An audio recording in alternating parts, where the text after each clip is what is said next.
आचार्य चाणक्य कहते हैं कि मौनेन कलहो नास्ति, अर्थात मौन रहने से कलह यानी कि लड़ाई झगड़े समाप्त हो जाते हैं। यानी कि अगर आपको कोई कुछ कह रहा है तो चुप रहना ही उचित है। चुप रहकर उसकी बातें सुने और उसके अनुसार काम करें। चुप रहने से क्लेश नहीं होगा और लोग यह भी नहीं जान पाएंगे कि आपके मन में क्या चल रहा है। दोस्तों, ये बात मैं आपको पहले भी बता चुका हूँ कि कमान से निकला हुआ तीर, बंदूक से निकली हुई गोली और मुंह से निकले हुए शब्द कभी वापस नहीं आते। जीभ आपके शरीर का वो हिस्सा है जिसमें एक भी हड्डी नहीं होती है, लेकिन यही जीभ आपकी सभी हड्डियां तोड़वाने की ताकत रखती है। ज़्यादा बोलना आपको कई सारी मुसीबतों में डाल सकता है और वहीं कम बोलना आपको कई सारी मुसीबतों से बचा सकता है। दोस्तों, शब्द आपकी ताकत भी बन सकते हैं और आपकी कमजोरी भी। दुर्योधन के गिरने पर अगर द्रौपदी ने अपना मुंह नहीं खोला होता और दुर्योधन को अंधे का पुत्र अंधा नहीं कहा होता तो शायद दुर्योधन पांडवों को जुए के लिए आमंत्रित नहीं करता और न ही द्रौपदी का वस्त्रण होता और न ही महाभारत जैसे इतिहास का सबसे बड़ा युद्ध होता जिसमें करोड़ों योद्धाओं की मृत्यु हो गई। दोस्तों, एक बहुत ही पावरफुल बुक है जिसका नाम है 48 लॉज ऑफ पावर, जिस पर मैंने वीडियो भी बनाया था और उस वीडियो में मैंने एक पॉइंट इंक्लूड किया था और वो था हमेशा ज़रूरत से कम बोलें। हमें सिखाया जाता है कि जितनी ज़रूरत हो उतना बोलें, लेकिन ये पॉइंट कहता है कि जितनी ज़रूरत हो उससे भी कम बोलें, क्योंकि आप जितना ज़्यादा बोलोगे आप उतने ही ज़्यादा साधारण नजर आओगे। दोस्तों, शब्द चवन्नी के 100 मिलते हैं। लोगों को कभी भी अपने शब्दों से प्रभावित करने की कोशिश ना करें, क्योंकि अगर आप ज़्यादा बोलोगे तो बहुत ज़्यादा पॉसिबिलिटीज़ है कि आपके मुंह से कुछ न कुछ मूर्खतापूर्ण बात निकलेगी जो कि आपकी इमेज खराब कर देगी। वहीं अगर आप ज़रूरत से कम बोलोगे तो भले आप अंदर से कितने भी बड़े मूर्ख क्यों ना हो, लेकिन आप बाहर से स्मार्ट नजर आओगे। दोस्तों, ये इस दुनिया की सच्चाई है कि जब आप ज़रूरत से कम बोलोगे आप नॉर्मल से ज़्यादा महान और पावरफुल नजर आओगे।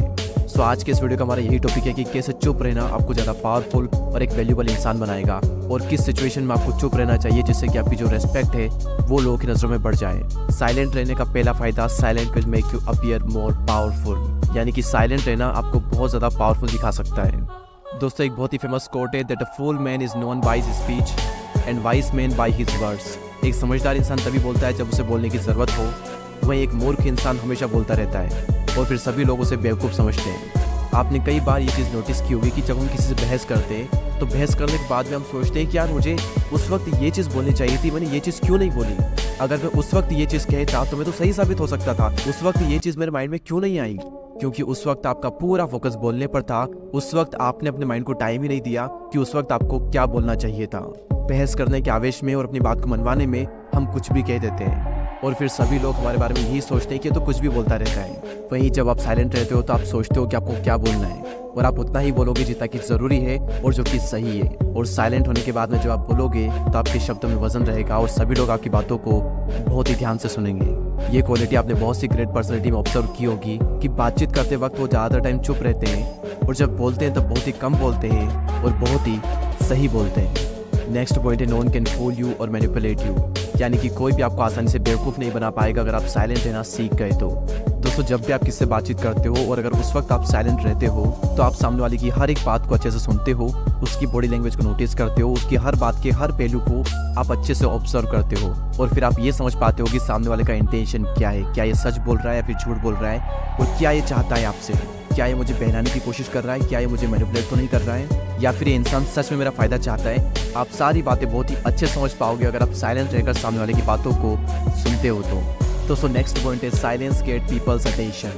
दोस्तों, हम सभी के स्कूल में एक चीज़ कॉमन होती थी और वो चीज़ ये थी कि स्कूल टाइम पर जब टीचर कुछ बोल रहे होते थे तब पीछे बैठे हुए कुछ बच्चे बीच में कीड़ाकांडी करते थे, यानी कि कुछ बातचीत करते थे और ये देखकर टीचर एकदम से चुप हो जाते थे और उसके बाद सबकी अटेंशन टीचर पर चली जाती थी कि आखिर टीचर ने बोलना बंद क्यों कर दिया। और इसके बाद में जो टीचर बोलेंगे वो हर कोई ध्यान से सुनेगा।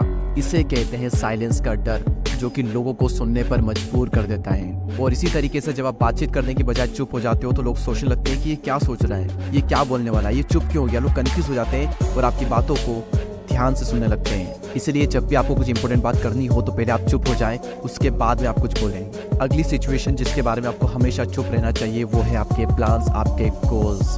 दोस्तों, चाणक्य का एक श्लोक है मनसा चिंतितम कार्यम वाचा नेव प्रकाशयेत मंत्रेण रक्षयेत गुणम कार्य चापी नियोजयेत, यानी कि मन में सोचे हुए कार्य को किसी के भी सामने प्रकट न किया जाए बल्कि मन को अपनी सुरक्षा प्रदान करते हुए उसे कार्य में प्रस्तुत कर दिया जाए। यानी कि अगर आप किसी चीज़ पर काम कर रहे हो तो किसी भी कीमत पर उसे जाहिर ना होने दें, क्योंकि इस दुनिया में ज़्यादातर लोग खुली किताब की तरह होते हैं, मौका मिलते ही अपने मन की सारी बात कह देते हैं। अब इसमें प्रॉब्लम यह है कि अगर आप अपने गोल शेयर करते हो और फिर अगर आप अपने गोल अचीव नहीं कर पाए तो लोग आप पर हंसेंगे और लोग कहेंगे कि यार ये ना सिर्फ बोलता है, कर नहीं पाता। और फिर लोगों की नज़रों में आपकी एक गलत इमेज बन जाएगी और आपकी जो रेस्पेक्ट है वो डाउन हो जाएगी। अपनी जुबान पर लगाम कसना बहुत ही मुश्किल होता है। अपने गोल्स, अपने प्लान सिर्फ उन्हीं लोगों को बताएं जो कि आपकी फील्ड में एक्सपर्ट है, या फिर उन लोगों को बताएं जो कि आपको आगे बढ़ने में मदद कर सकते हैं। अमेज़ॉन के फाउंडर जेफ बेजोस ने भी ऐसा ही किया। जब वो फर्स्ट टाइम क्लाउड बिजनेस में आए थे तो इस बिजनेस से उनकी अच्छी खासी इनकम हो रही थी, और ये बात उन्होंने किसी को भी नहीं बताई, क्योंकि उस वक्त अगर वो किसी को बताते तो कई सारे लोग इस फील्ड में आ जाते और हो सकता था कि उनसे भी आगे निकल जाए। इसलिए उस वक्त उन्होंने ये बात किसी को भी नहीं बताई, और उस वक्त साइलेंट रहने की वजह से आज अमेज़ॉन के पास में क्लाउड बिजनेस का सबसे बड़ा शेयर है। दोस्तों, आई होप कि इस वीडियो से आप ये समझ चुके होंगे कि साइलेंट रहने की क्या पावर होती है। दोस्तों, इस वीडियो को शेयर करें उन लोगों के साथ में जो कि बहुत ही ज़्यादा बोलते हैं, ताकि वो थोड़ा सा चुप हो सके। और अगर अभी तक आपने हमारे YouTube चैनल को सब्सक्राइब नहीं किया है तो सब्सक्राइब करके बेल आइकन को प्रेस कर दें। मैं आपसे मिलूंगा अगली वीडियो में, तब तक के लिए जय हिंद, जय भारत।